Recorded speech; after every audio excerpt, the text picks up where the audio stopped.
Blue skies bring tears by a hoof full of dust. The desert stretched from horizon to horizon, a flat and barren expanse. The dead trees offered no relief from the sun, the songs of lone insects mocking any who strayed out this far, as they buzzed and crowed of the shade they had found. The dry earth was cracked, an infinity of jagged tiles waiting under hoof to drink up sweat and tears and blood. In the unreachable distance stood great red mountains, their peaks clouded by eternal thunderheads. The clouds were dark storms that brought forth no rain, yet scarred the peaks with strikes of lightning, the clap and rumble echoing for miles and miles out over the hungry dirt. These were the Badlands, the place of death, where only bones would grow in the wind and dust. What was the cause of this desolation? What sundered the skies, banishing the clouds and their rain, and leaving only the merciless gaze of the blazing sun? What rent the earth and left it broken? What felled the trees, the grass, the life? War? Fell magics? The breath of dragons? It is unknown. The land has always been bad, has always been the place where roads and maps end. We do not go there, ponies say. We go so far and no further. What lies beyond it? None have returned to speak of the things they have seen. In this blasted cradle, a lone pony walked. Her hat, of a modest and plain design, sat low upon her head, darkening her eyes and hiding them from the unrelenting sun.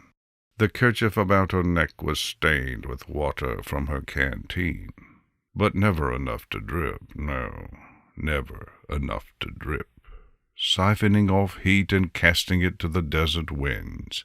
She covered her body with a loose tunic and fixed it with a tight sash, as she had from the days of her past.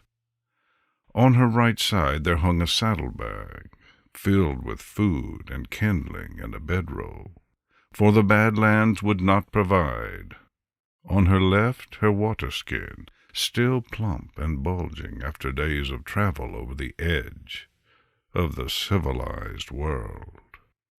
Upon her back she carried a fiddle, and this was the most precious thing of all. She did not wander. Wanderers were aimless, meandering, and she strode with purpose in the realm of the dead, her hooves crunching the dirt. In the mornings her shadow fell behind her, and she pressed into the face of the sun, and in the evenings it lay before her like the needle of a compass. It was the shadows that guided her. But one must be careful, for in the land that knows nothing but sun by day, there are many shadows, treacherous, wayward things that seek to deceive and mislead. Shadows of the husk trees, the red rocks, the whispering parched grass, all waiting for the sun to sink beneath the horizon, to vanish behind the burnt mountains, so they could claim the Badlands for themselves. Nothing could be said to live here, no, but ponies did say this was the land where the shadows dwelt. She laid her pack upon the ground at sunset, beneath a broken tree, hiding behind its dark and hollow wood from the winds to make her campfire for the night.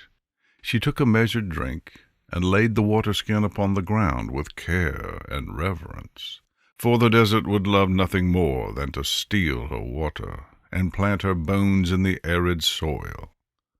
After building a temple of sticks from the bundle she carried with her, she sparked a flint and set them to blaze. To the fire she added some of the grass that blended with the pale earth, pulled free from the ground like tenacious weeds. It would smoke through the night, but the stubborn grass would keep the fire alive.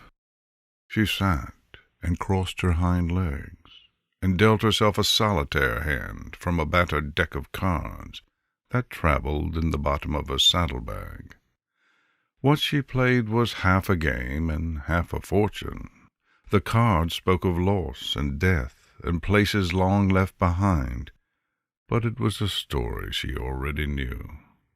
When she lost the hand and swept the cards back together, the flickering fire was the only light left. Piercing azure blue day had given way to murky indigo night, a tapestry of constellations playing out their nightly tableau, forever unchanging. The faint light of the moon did not fall on the Badlands. The desert ruin was too far, and she was too far. And the earth turned black outside the safe ring of her campfire, the cracks becoming veins on the skin of a slumbering ebony beast. In the day her shadow stood tall and never faltered. Now it danced and capered, for it was no longer truly hers. It wanted to run out into the night, become one with all that blackness, and disappear from being as the sun rose. It was time. She faced away from the fire and brought forth her fiddle, her instrument, her voice, and she laid her chin upon the rest. She closed her eyes, as she would if she lay against a lover's chest, and she drew her bow across the strings.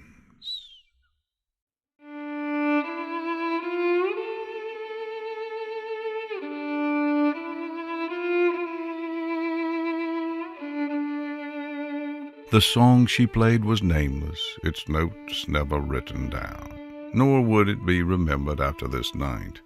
It was composed of memories, of broken images of the past. It was composed of shadows. Her song mourned the loss of days gone, a time when she had brewed coffee on a wooden stove, as the snow had piled up outside her door, back in a world where there was such fantastic and unbelievable things as coffee and stoves and winter. It was the place where she had been born, and for many years had thought it the place where she would die. And there was still time for that, perhaps, still time. And it was the winters she remembered always, the cold trapping her on the farmstead, the blank whiteness of possibility and nothingness, reflected from inside her out into the world. You'd never leave that warm place by the fire, with your warm mug and your knitted scarf, but you must leave. And leave she did, and those were her days of wandering. She'd traveled in all directions, to towns and cities and hamlets and metropoli, a young mare with naught but a fiddle upon her back. And in her days of traveling, that was when she met him. In Manhattan, that unreal city, their eyes had met upon a bridge with the water flowing beneath them. He had been born and raised in the city, built upon the water, and he gave her hyacinths. Their time together was one of poetry and cynicism, of two ponies without a true place within the world, who had found birth within each other. He taught her things so acerbic and cold that it lit a fire in her to hear more, and the coffee they drank was as bitter as their words, so different from what had brewed on the stove in times of comfort in her other life before. They were wild and carefree and bohemian, the last of words she had never heard before it had left his lips.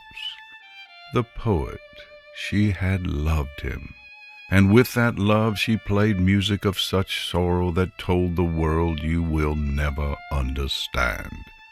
You will never understand. You will never understand us. The poet, she had loved him, The poet, he had loved her, but love was not enough to make him whole. As he fell from the bridge where they had first met, his eyes were open, and they faded beneath the water of the river as he drowned. And broken was her heart, but yet a part of her, the part that he had kindled with his distaste and distrust of the world. That part he knew would always fall and sink. They had played the game that was also fortune, and it had foretold to fear the water, and they had laughed, for they had lived in the city built on water, great Manhattan, that unreal city. All this was in her song, the morning song, the dirge, the elegy, the hymn that she played for the kingdom of the shadows and the Badlands. Every note was a trickling tear as she played to remember and relive that cruel April, though her face remained dry. She opened her eyes and saw him there in the shadows. Black was his mane, and black was his coat, though neither had been so in life. But in the darkness, one more shadow. His eyes shone like pearls. She would turn back when the sun rose, and she would walk back towards civilization and the light. But that would come later. For now, it was shadows she wanted.